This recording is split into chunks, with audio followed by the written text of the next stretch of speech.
안녕하십니까. 한국 미쓰비시 전기 마이크로 레이저 담당자 김광민입니다.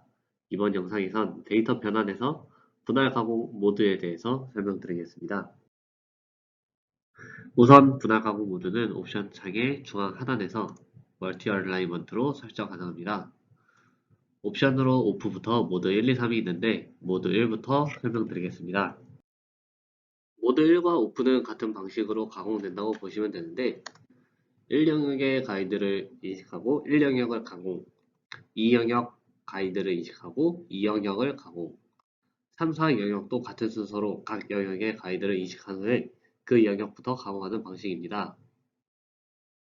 모드 2 같은 경우는 보시는 바와 같이 모든 가이드를 먼저 인식한 후에 각 영역을 순서대로 가공하는 방식입니다.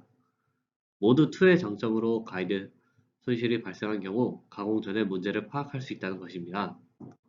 예를 들어 데이터의 20개의 데이터 중에서 3영역의 가이드 손실이 확인된 경우 1영역 가공을 시작하기 전에 알람이 발생하는 것입니다. 만약 모드 1을 사용하게 되면 이 경우에 2영역까지 가공하고 문제를 파악하게 됩니다. 모드 1과 모드 2는 순서의 차이 외에는 대부분 비슷한 특징을 가지고 있는데 첫 번째로 가공 영역이 다른 영역을 동시에 가공하지 않는다는 것입니다. 예를 들어 45번 블럭을 보시면 1영역과 2영역을 둘 다 포함하고 있지만 이렇게 확대해서 보시면 1영역만 가공하고 2영역을 가공하지 않는다는 것을 볼 수 있습니다. 두 번째 특징으로 모드 1과 모드 2는 쉽게 변경이 가능합니다.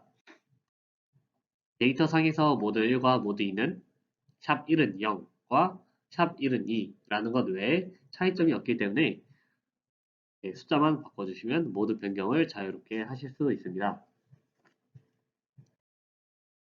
마지막으로 모드 3입니다. 모드 3의 경우도 모든 가이드를 인식하고 모든 홀을 가공한다는 점에서 모드 2와 유사하다고 보실 수 있습니다. 하지만 모드 1, 2와 다르게 영역 구분 없이 가공을 하는데 예를 들어 50번 블럭을 확대해서 보시면 영역 1, 2, 3, 4를 모두 포함하고 있으며 가공도 동시에 이루어지고 있는 것을 확인하실 수 있습니다. 두 번째 특징은 데이터상 같은 좌표에 있는 가이드를 다시 인식하지 않는 것입니다. 즉, 데이터상 총 20개의 가이드 중에 4개의 좌표가 2번 존재한다면 총 16번의 가이드 인식 동작만 하게 됩니다. 이 두 개의 특징 덕분에 모드 3은 모드 1, 2에 비해서 더 빠른 속도로 양산할 수 있습니다. 이것으로 분할 가공 모드에 대한 설명을 마치도록 하겠습니다. 감사합니다.